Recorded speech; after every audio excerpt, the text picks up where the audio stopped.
Hey guys, G here. Welcome to the Elemental Awakening podcast. Today I got a very special guest, a friend of mine. She is an intergalactic artist who also does digital art, physical manifestations and creations. She's also a psychedelic educator, an advocate, and founder of the Medicine House of Canada. Her name is B-Star. Welcome, B-Star.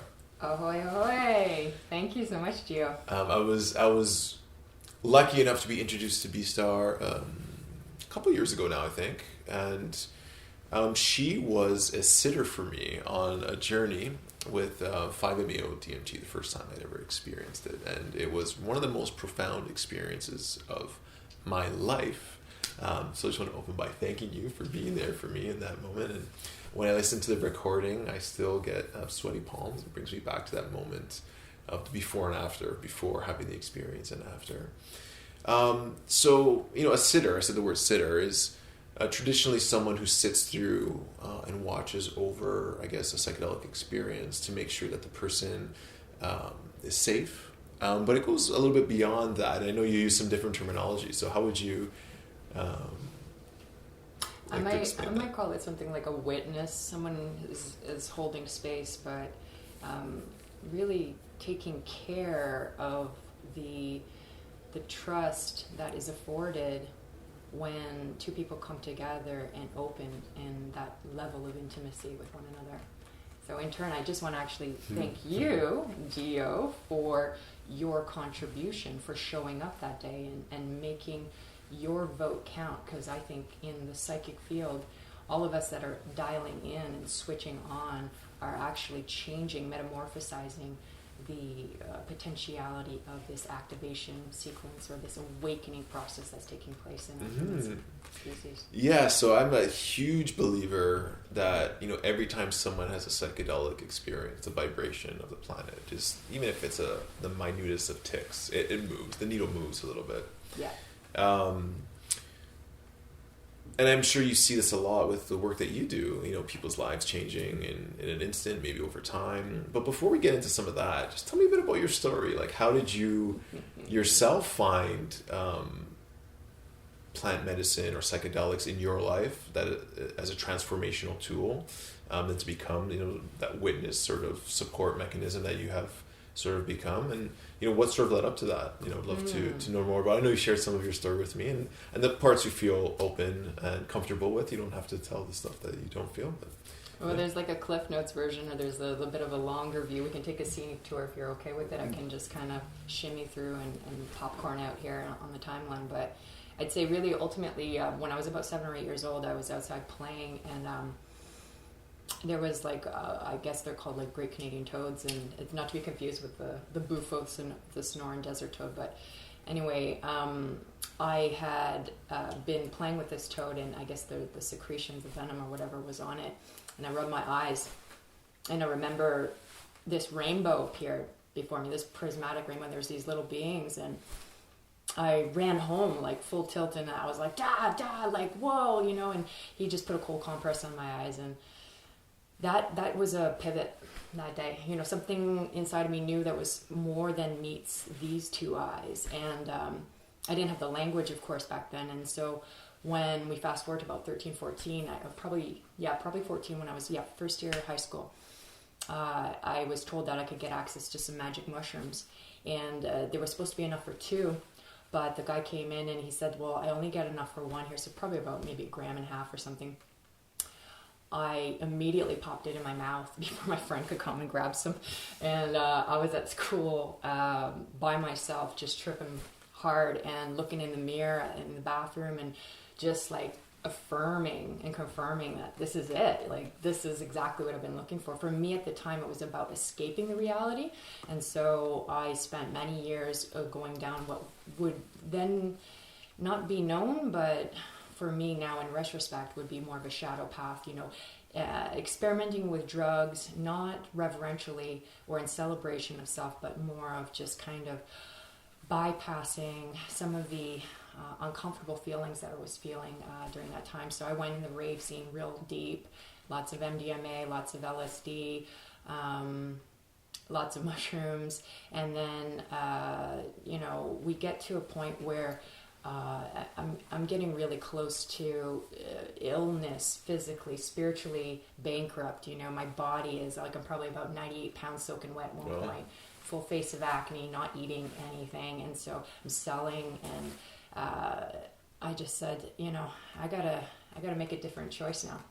So I went cold turkey, and it took me about 3 years to click back into a more balanced alignment, where I was able to attract a book by Graham Hancock, a good old pal of ours, and he's really transformed everything for me. That book had the word ayahuasca, which lifted off the page, and I'm stone cold sober at this time. So when that vision came to me, I was like, okay, what is this? You know, let me go deep here and find out. And what is this? I what? Like that. It's like something is just like bing, bing, bing. Hello, pointing. Yeah, you know, I was at kind of like at a crossroads where, like, if this was going to be the life I was going to live, I was ready to just peace out. You know, I'm kind of not really digging this vibe. So when I met the shaman eventually that would serve me the first time, which by the way was just in and around the Toronto area. There's so many things could have gone so right. Like the person I was going to go with bailed out on me at the last minute, and I had to, you know, finagle a ride. Even running to the door, I remember the shaman said, once the door's closed, you're not getting in. But I managed to run a 100-meter dash and just squeeze in before the door closed. And that night just radicalized, it revolutionized everything. It showed me that, you know, ultimately I was divine, that I had everything I needed within me. And I prostrated myself there, and I spent the next 10 years like really getting to know this medicine and its variables, to commit. I said, please show me, guide me, teach me, heal me. I'm here in service to you. And from that on, everything started flowering from there. Wow. Yeah, there's always something special about that first experience, you know, and some people it's like a rough, like, awakening, a rude awakening. Some people it's like a gentle sort of like initiation. Was it a mix of the two for you, one or the other? Like, were there periods of like, I want to die? Why did I do this? Or no. was it just open the door and say like, you've come home, here we go? That's it. You like know? the first vision was two hands coming in, asking me to bow, and this is from a person who doesn't like obedience and sacred rebel all the way, right? So I was like, okay, all right, what's this? And then a lotus appears, Buddha on the lotus looking to me. I you know, look a little bit closer. I kind of like squeegeeing my third eye. I'm like, what? I see it's Buddha's a girl, and I'm like, what? And then I look again, and then it's like, Buddha is me. I'm looking at myself. And Buddha, me, asked for me to get down and not to look up. And this brilliant light just washed me clear. My eyes even were searing just from, you know, being lowered eyes. I could still feel all that light coming through. And then a dragon, like a mechanical dragon, surrounded me.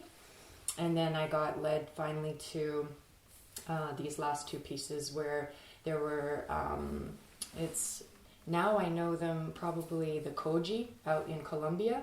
They were wearing white with white hats, and they were dancing for me, and they were tipping their hats, and they're saying, da da da da da, pointing to my purge cup. They're like, da da da da da, come on. And so I got on all fours, and in that moment I came into a sacred power of my animal totem, which is jaguar, and I saw jaguar paws appear. And as I was purging, it wasn't like the vomit sound, it was just like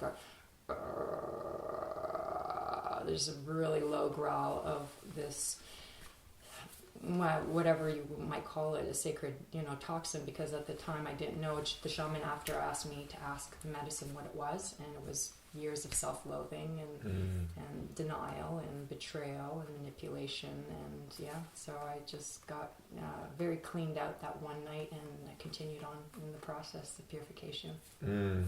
Incredible. And so where did the journey go from there? Like from the ayahuasca, it was a lot of ayahuasca for a lot of years, and then peppered in with ayahuasca was lots of mushroom journeys, and I mean, certainly reclaiming my connection with MDMA in a medicinal capacity. So now the lexicon is changing. I'm creating a new framework in language to understand that these are not just places to run away from, some of the shadow that was still coming up a lot and still to this day is. I don't know if there's ever a complete clearing there, but I came across NNDMT. I was actually at the Vine of a Soul documentary, and I was sitting beside a biochemist, and we hit it off like that. That night we ended up going to my place and doing some salvia, and we just got along like gangbusters. And yeah, that's one I haven't had the courage to entertain yet. Salvia, I've heard it's pretty intense. Oh yeah. Depending on the extract, or if you're going to do it like Hamilton from Hamilton's Pharmacopoeia on Vice, you can drink it as well, and I think it's called the Shepherdess. So you can. And it lasts longer. Yeah, it's more in the plant orientation versus getting the extract, which can be very. Is it like a full dissolution? Like things start turning upside down? Yes, and erratic, because like a lot of my salvia journeys have been a mixed bag. Sometimes they can be absolute hysterical, and you can be like, finding yourself on the ground just laughing and in that dissolution, and other times it can be a little bit more shattering and confrontational. And what do you find, like what kind of benefits do you find from the salvia? Is it like a teacher? Is it like a takeaway? Is it more of just like a feeling you feel after, like a release? Is there any?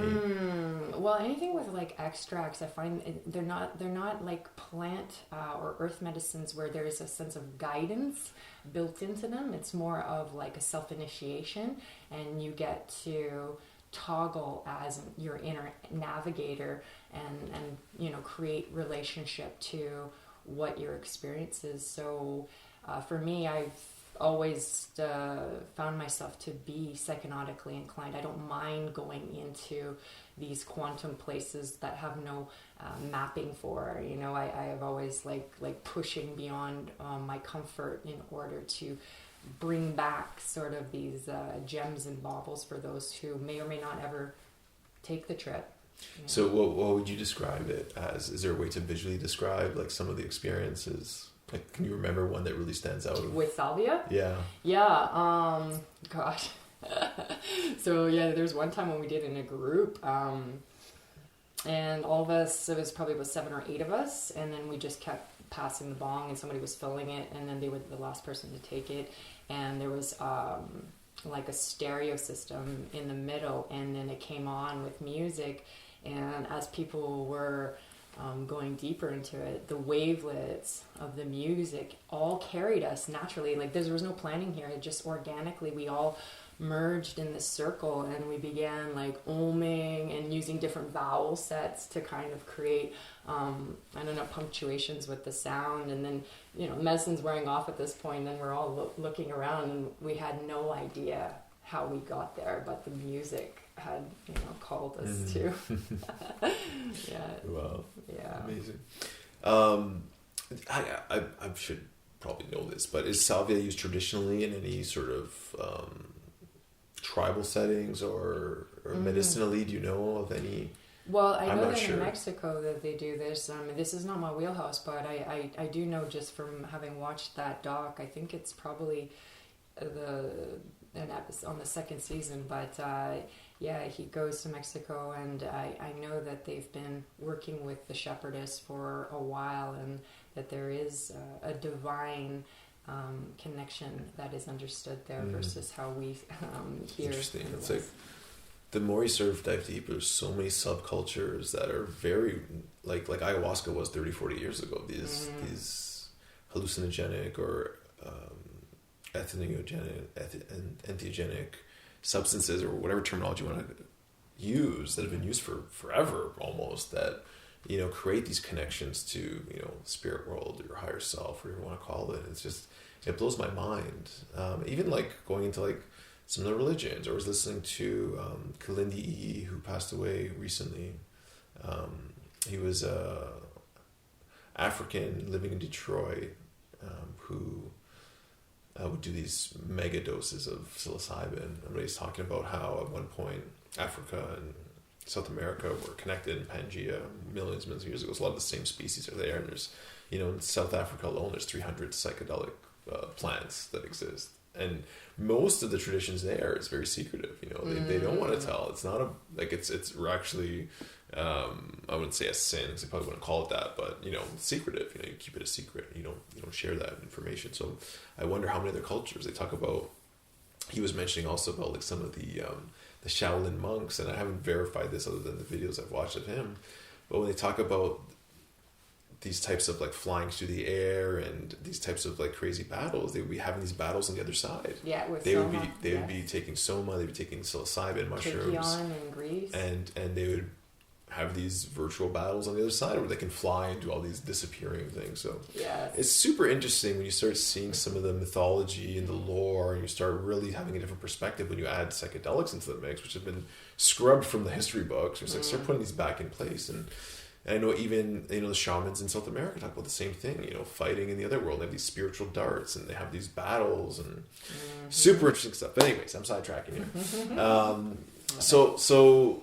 So your journey is about 10 years, starting to experiment with different substances. You end up meeting this chemist who, I guess, starts the conversation about NN-DMT. Is that where you were going? Yeah, that's it. I'd already done it at this point, but, getting closer contact with it and communion with it allowed me to really dive deep and start training, so to speak, going into my flow dojo. And at, in those earlier stages, I would say I was maybe working more in like DMT light, and then I started kind of ramping up in the volume and frequency, and then really started clearing out some of the myths within myself, using the visual acuity of these molecules to kind of see the unseeable, the things that are often out of sight. They're blind spots and obfuscations that we carry, and now we get to bring them, to disseminate them, to unpack them, to deconstruct or dissolve them, possibly even. Yeah, I always struggle. Well, I've only done a breakthrough dose of NN-DMT once. Okay. And then someone gave me something like a pen once that I experimented with a little bit, but it wasn't my thing. But the one breakthrough dose that I'd smoked with a friend was the first time. It was so intense. Like I couldn't make sense of it. It was overwhelming. It was something that I didn't have still. This was probably like 5-6 years ago. I haven't felt called back to. And so when people talk to me about working with NN-DMT, it's like I find it almost, I can't understand how they do that and extract stuff out of it. And maybe I just didn't give it enough of a chance, or maybe it wasn't that full breakthrough where I can go to a place where I could learn. Because with 5, on the other hand, I've had a few breakthrough experiences. And although it's a non-verbal experience where like ayahuasca is like you start like having these lessons and there's a conversation going on or some things can be revealed, this was just like a pure knowing. It was like the 5 was like you get to this place and it was just like washes away the doubt and the fear and gives you this sort of oneness feeling of what's beyond, this physicality. And, although there's no like lesson that I've taken away, because I've never seen anything. So people talk about seeing things on the 5. I've never seen any like people or anything like that. It's just this white, intense, shimmering light. Yeah, I feel different. There's a different sense of confidence, of knowing. It's more of a knowing than like I guess like a theoretical understanding or anything like that. So anyways, I packed a lot into that one question, but I guess what I'm trying to get at is, for someone who has a lot more experience with the NN, can you explain a little bit about how you've worked with it and how you've extracted or had some of these realizations about, shedding those layers of yourself that you mentioned? Yeah, I mean, NN is not everybody's cup of tea, that's for damn sure. And if I were to anthropomorphize it, it's definitely a harsh teacher in the sense that it's like, I call in French like l'enfant terrible. It's like the wild child of the bunch. You never know, you can't anticipate, you can't predict where it wants to take you. So you have to be really willing to surrender your humanness there for a moment and get on the magic carpet ride. Wherever it wants to go, it's going to take you. And so there's trust that's built over time by showing up to it. Certainly, I hate using this term around it, but I just put it out there just so that we can have the full discussion and dialogue about it. I've been mind raped by it twice, and I know that that's like one of the most uncomfortable things that I've ever undergone. But whether or not I'm a glutton for punishment or whatever, there's lots of psychonaut code when you just can't get enough. You want to expand on one of those experiences a little bit more, like what it felt like, how you felt after during the experience, to get that sort of put into that classification. Okay, this one's going into this category here. Yeah. So in that case, like when NN wants you, it doesn't matter even how much you inhale. Like sometimes you need, as McKenna would say, the good 4 to like really crystallize it in the deepest, most profound full release experience. But sometimes no, it's like it communicates very cleanly with you and slices and dices you. So for me, it was two inhales in. My apartment goes jungle style. There's this big eyes open, eyes closed. Eyes open. Thankfully, my cat Dinky was there, so that gave me provided me some relief that I wasn't going total bananas. And it just started throbbing and pulsating these zigzag red lines of like alert, like pay attention. The thing that it was pointing me to was this living, breathing heart in the middle of my apartment on the floor, and it was Pachamama. It was the earth communicating to me all of the pain, all of the things that we as humans had, done in terms of the raping, the pillaging, the torturing, the violence, the murder, all of the war, all of that came like a thunderclap, and I felt it in my body, and it broke me. I shattered, and I couldn't stop it either. It felt like I was in there for a very, very long time.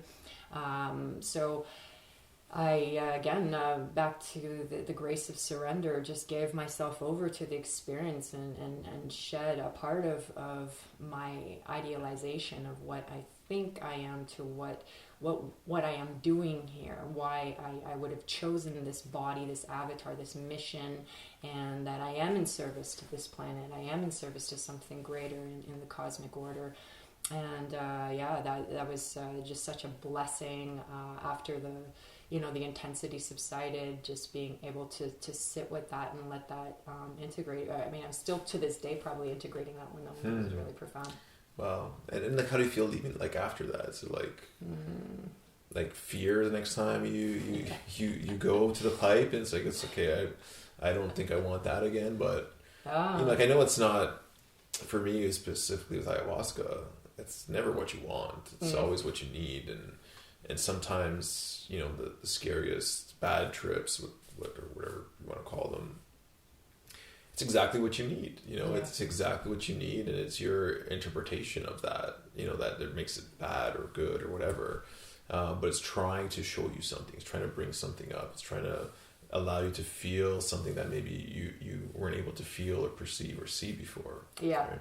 Yeah, and it's exactly that. And there's a lot of deep-seated denial within the microcosmic being, and then the macrocosmic global mind body that we carry as a whole, that we're here also cleansing and cleaning. So yeah, like just to quickly go into another example of like, not because I want to bring any fear to people trying and exploring these medicines, but I want them to know like the personal responsibility that comes from like really well, yeah, these are I think we mentioned, we talked about this before we turned the camera on, but it's not like a tourism thing where it's like, oh, I want to try that, or like that sounds like fun, or that sounds cool. First of all, I think it's like a calling. It's like, you're ready to make some sort of shift in your life, or maybe not ready, but there's something inside you that's pulling you to sort of a curiosity, it can be for some people, or a need or out of desperation to really make some serious changes, or to have your mind open and expanded. But not just like, hey, I want to try that, that'd be fun, like a party or something like that, right? Because there's a responsibility that comes with it. A certain level of, I guess, seriousness, maybe might be an okay word, probably not the best word, but responsibility. And then like once you start making that commitment, you know, your life may change in many ways after, you know. Yeah. Will. Yes. Will. So yeah, maybe you want to touch on that from your own experience, or some of the people that you've bared witness for, and talk a bit about.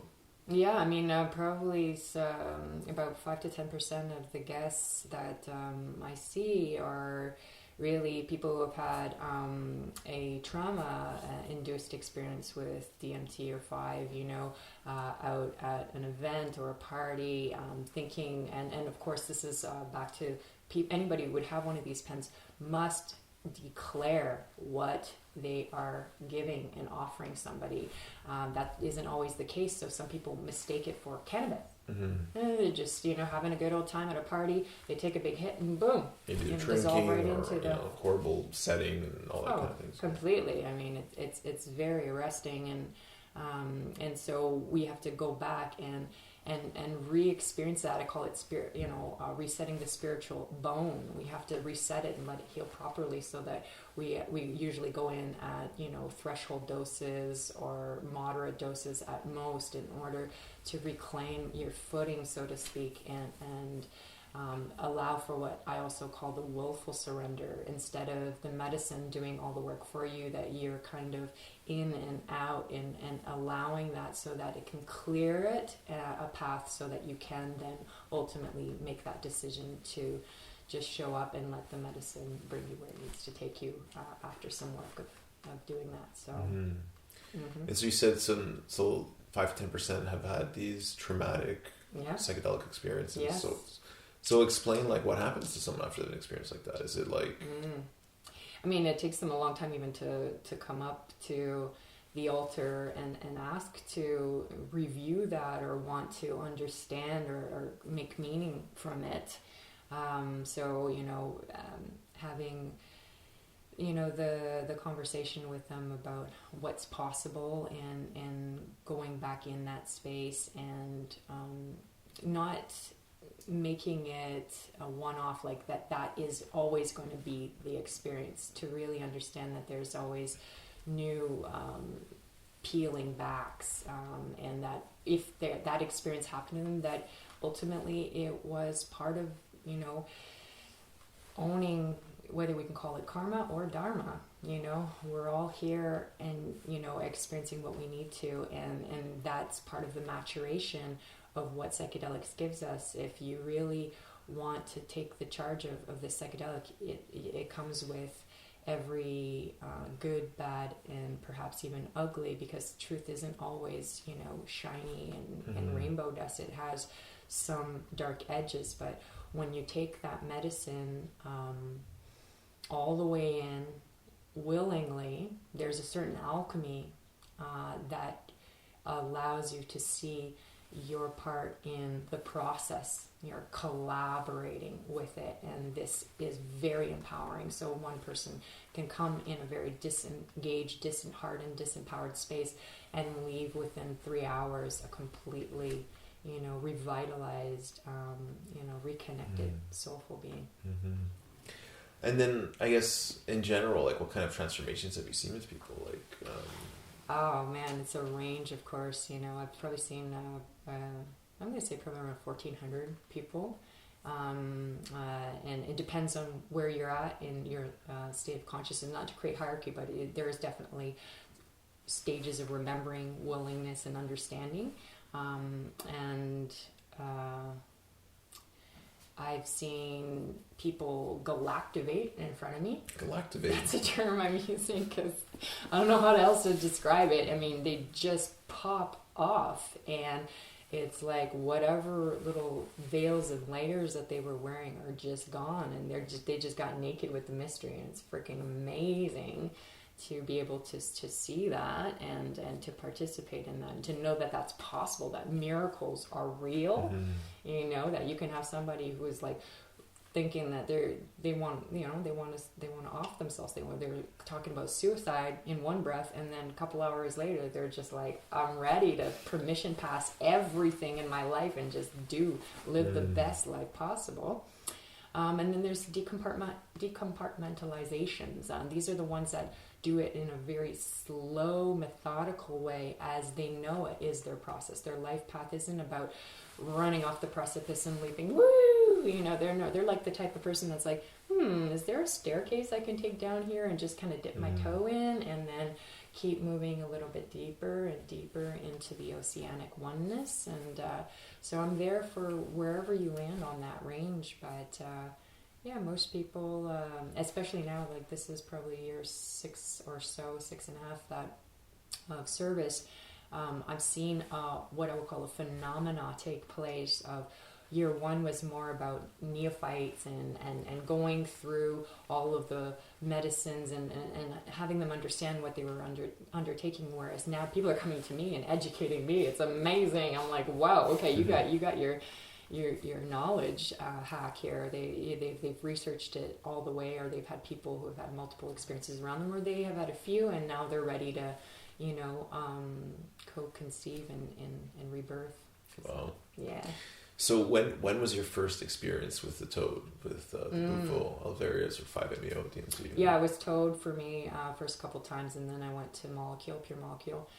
Toad was in Muskoka, and we were in this thing called the Galactic Gazebo. There was five of us, and then the medicine man. Man, that was a game changer for me for sure. You know, like I would always say that there was these spiral pivots that were happening, especially when I went from drug to medicine with Aya and then DMT, and then here comes this like nexus point where I take the first inhale. So the way he delivered it was just take a little small dose first, just to see if you like it and get a feel for it, and then we take a larger dose. And so I loved it right away. I was just like, yes. And so I was like, please, and like, let's go. And so he gave me the next dose right away. And it was... Okay, so one thing is that like the first dose is a totally different experience than the full dose. It's like, you feel that warm. It's like, oh, this is good. I love this. It's warm and fuzzy. And the next one is like... exactly. The cherries popped.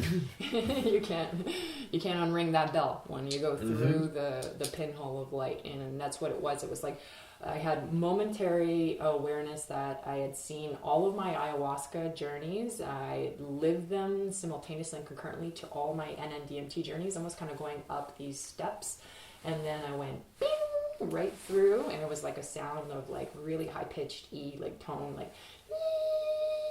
And then I hit this master mandala. There was all these different beings that I would call, you know, sages or mystics or guides or, you know, shamans, whatever, that were all looking at me, and they're just undulating peace and love into my dissolved body. I mean, so it's like, I don't want to call it my, because there was no meanness, no B star there. It was just the unadulterated consciousness receiving remembrance that I am that, not separate. It was like a superposition moment, if you want to use quantum physics to kind of relay some of this stuff verbally, because as we know, it's ineffable. So this is just a little grain of salt of what I can afford you here.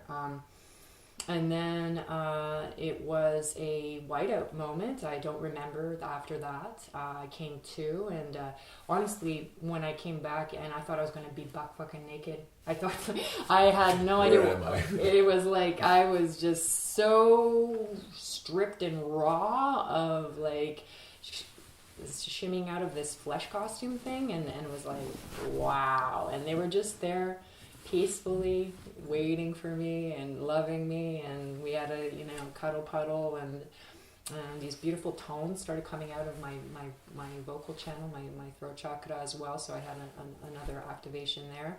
And then it was just such a profound gift. Wow. Yeah. And how did you notice any changes in your life after that first experience? Like, where did you feel different? Did the world look different? Anything that... Yeah, I had timeline jump. This is something that I share with very few people, but a timeline jump is something that is hard to quantify, because it has to happen to you before you can actually understand it, and even by understanding, it's hard to again express it. But I came home, and I got this sort of download, like, call your mom and dad. And I was like, you know, like, honestly, no. I need to integrate. I don't even know what the hell happened to me. I'm not going to call mom and dad. It's like, call mom and dad. I'm like, okay, I will. I picked up the phone, and literally the first ring, my mom picks up. And that was weird. And she says, Brigitte, you know, like, me and your dad want to apologize and say thank you. And I said, for what? I was really like floored. I don't hear this often, nor have I don't think ever heard it before in my life. And they said, we have decided after years of you trumpeting the vegan movement to go vegan. And this just curled my toes. Like, I was just absolutely amazed that, like, I had spent a decade educating and trying to bring them into, because they've been, you know, eating unconsciously and not feeling too well, and then all of a sudden they just got the message. And to me, that was a deeper message. It wasn't even just about that they had agreed to go plant-based. It was just like, oh my God, I've entered a new reality set here, because I had literally given up on that. I just sort of like let it go and moved on. So I knew then that there was something that had... And even the message to call, and they actually had something to share. It's like, you know, well, how does that happen? You know, yes. How does that happen? To not deny these miracles, to not just tuck them away neatly, that these are disruptions and they're meant to be acknowledged so that you can open up to the possibility of new ones and not be so dismissive of the what I call the divine synchronic. When you see these, you know, serendipitous moments that show you that there is absolutely magic in every breath and every heartbeat if you're willing to, you know, commune and connect with it. So what do you think then the difference? Like, obviously they're totally different molecules. They're called DMT, but there's not really a reason to call them both DMT. Someone made a mistake there somewhere. Yeah. Yeah. So how would you, with words, try to like differentiate the two? So if someone's asking, like, "Hey, Bridget, what's the difference between NN-DMT and 5-MeO?" Is there a way to verbalize? Well, pharmacologically, it's an oxygen molecule that differentiates them with 5, and then also calling it, actively saying 5-MeO, so that there is no distortion in that message, because everybody knows DMT is the street name for NN-DMT.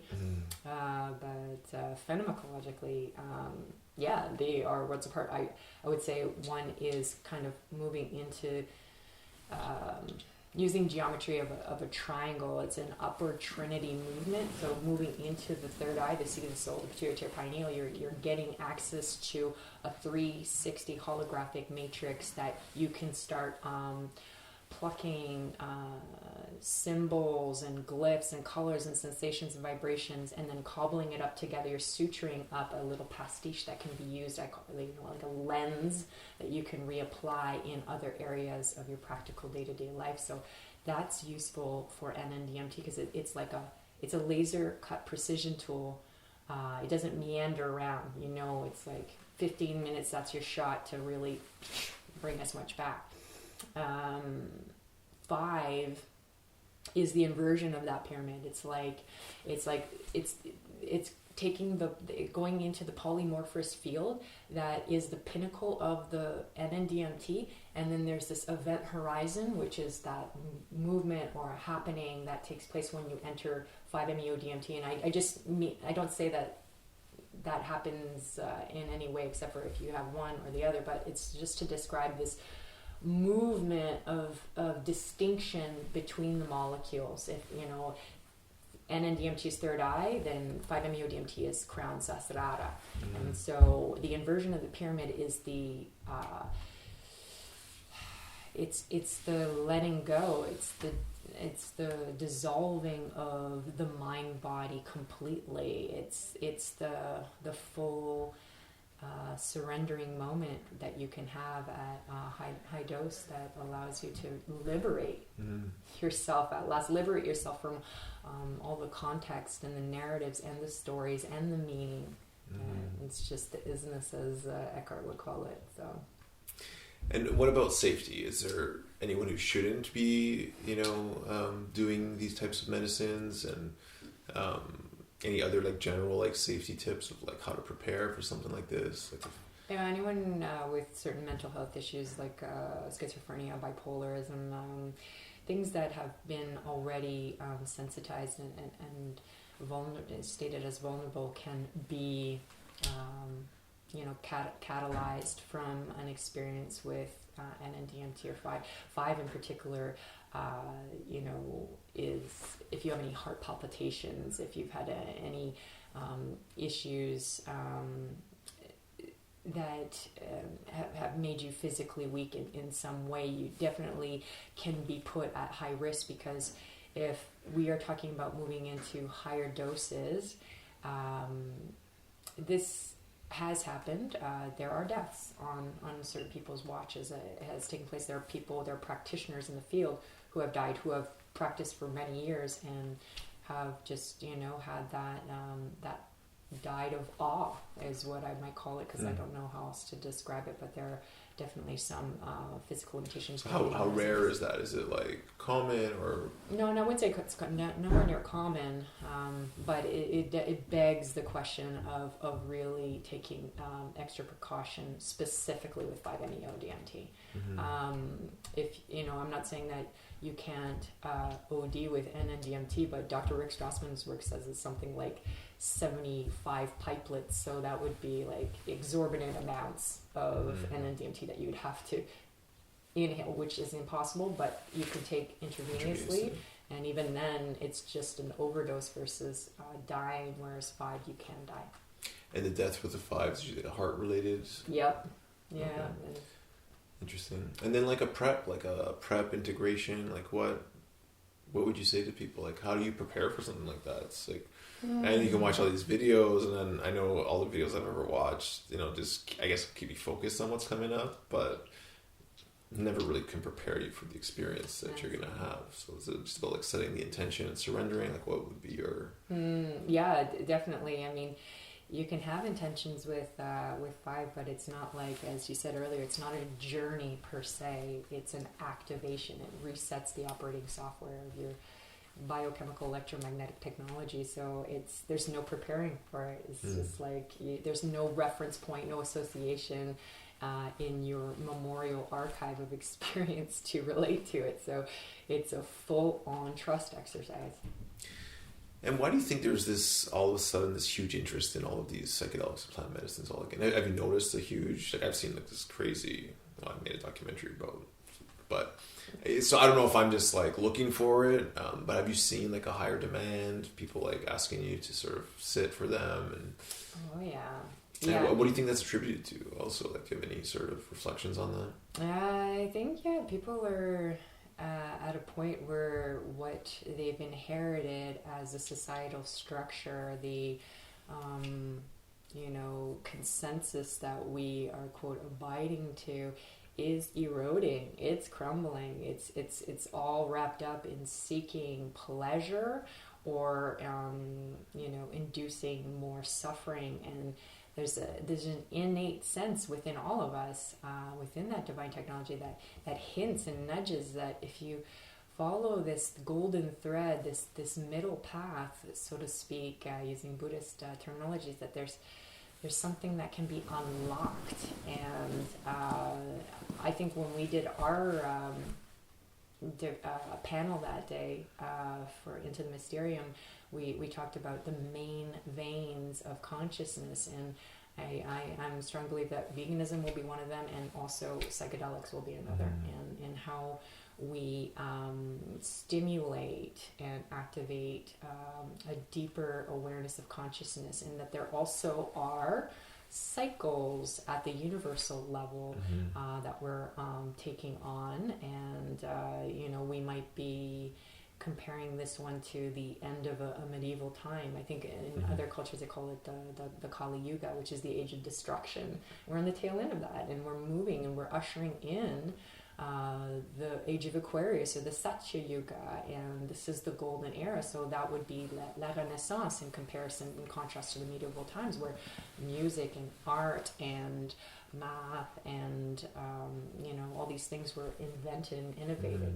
Yeah. Well, I guess maybe it's like your perspective on this experience, collective experience we're having right now. You know, is it like a predetermined sort of experience? You know, and you know, there's the metaphor of the loaf of bread that you can expand upon. You know, what your perspective on that is. I mean, like, sincerely, it's such a juicy paradox, and I freaking love that we get to ride these waves, because there is going to be no absolutes in duality, but we can know that it's held in the container of unicity. So for me, you know, what we've heard before is the chop wood, carry water is our day-to-day practice. This is how the sovereign soul is exercised and trained and strengthening through stamina, power, grace, style, integrity, dignity, and compassion.